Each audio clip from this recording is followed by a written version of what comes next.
Hi friends, आज के নিয়ে এসেছি বেক মোমোর রেসিপি। দারুণ একটি রেসিপি। তার জন্য আমি আগের রেসিপিতে মোমোর চাটনি, ফ্রাই মোমো, স্টিম মোমোগুলো রেসিপিগুলো দেখিয়েছি। এইবার দেখাবো এই দিয়ে কি সুন্দর করে চিজ দিয়ে বেক মোমো তৈরি করব। খুব দারুণ খেতে হয়, অবশ্যই বাড়িতে তৈরি করবেন। আমি নিয়ে নিয়েছি কিছু ফ্রাই মোমো, তারপর একটি কন্টেনার নিয়ে নিয়েছি। এটি আমি ফয়েল বাটিগুলো নিয়েছি, আমি আজকে কাচের বাটি নিইনি। একটি মাঝারি সাইজের ফয়েল বাটি নিয়ে চাটনি চারিদিকে ছড়িয়ে দিলাম, মোমোর যে চাটনিটি হয় সেই চাটনিটি। তারপর আমার কাছে মেল্টেড চিজ ছিল, দিয়ে দিলাম একটু মেল্টেড চিজ। খুব দারুণ একটি রেসিপি। অনেক সময় আমরা বাড়িতেও যদি মোমো না বানাই, দোকান থেকে মোমো কিনে এনেও এটিকে তৈরি করা যেতে পারে। কিন্তু বাজারে যদি এই রেসিপিটি কেনা লাগে তাহলে অনেক প্রাইস পড়ে যায়। বাড়িতে খুব কম সময়েই এটি 5 থেকে 7 মিনিটে তৈরি হয়ে যাবে। প্রিপারেশনটি তৈরি করে নিলে আর যদি 2 মিনিট মাইক্রোওভেনে বেক করে নিয়ে যাওয়া তাহলে পরে দিয়ে হয়ে যাবে। আর তাছাড়া যদি আমি এটিকে আজকে গ্যাস ওভেনে করব, তো এতে বেশি সময় লাগেনি। চিজটি মেল্ট হওয়ার জন্য আমার 10 মিনিট টাইম লেগেছে, তাতেই আমার তৈরি হয়ে গেছে এই বেক মোমোটি। এইভাবে করে বাটিতে ছড়িয়ে দিলাম। 3টি মোমোকে আমি সাজিয়ে নিলাম। তারপর দিয়ে দিচ্ছি মেয়োনিজ।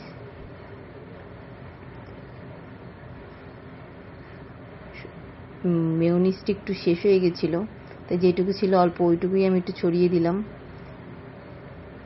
আর চিজটি তো ফ্রিজে রাখা ছিল, তাই খুবই শক্ত হয়ে গেছে বন্ধুরা। ভালোভাবে চারিদিকে ছড়িয়ে দিলাম। এখন আমি দেখতে পাচ্ছি আমার বাটিতে আরেকটি মোমো ধরে জায়গা হয়ে যাবে, তাই আমি আরেকটিকেও সাজিয়ে দিলাম।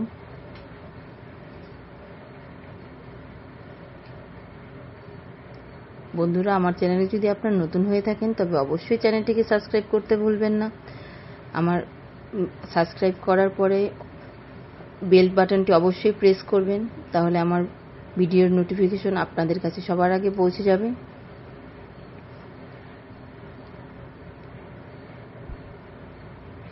অবশ্যই বাড়িতে ট্রাই করবেন এই রেসিপিটি। খুবই সহজ একটি রেসিপি এবং খুব অল্প সময়ে তৈরি করা যায়।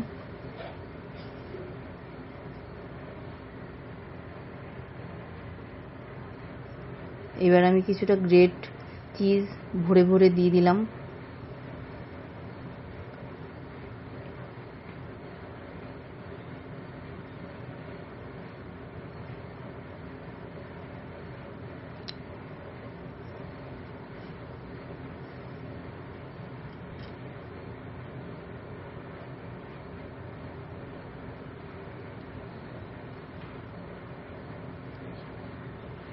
এবার দিয়ে দিচ্ছি ছড়িয়ে কিছুটা চিলি ফ্লেক্স আর অরিগ্যানো।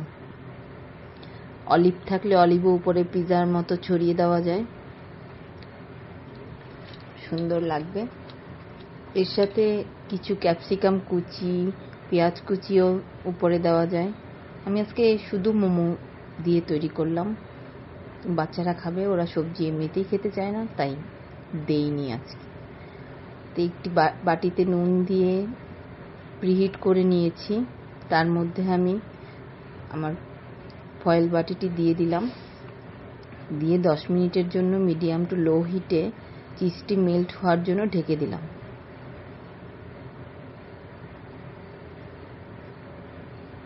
ফিরে আসছি 10 মিনিট পর। দেখুন 10 মিনিট পরে আমার মোমোর চিজটি মেল্ট হয়ে গেছে। এবার এটিকে একটি বাটিতে নামিয়ে নিচ্ছি। বাটিটিকে গ্যাসের থেকে নামিয়ে নিচ্ছি। তৈরি হয়ে গেছে আমার মজাদার মোমোর রেসিপি। দারুণ খেতে হয়েছে।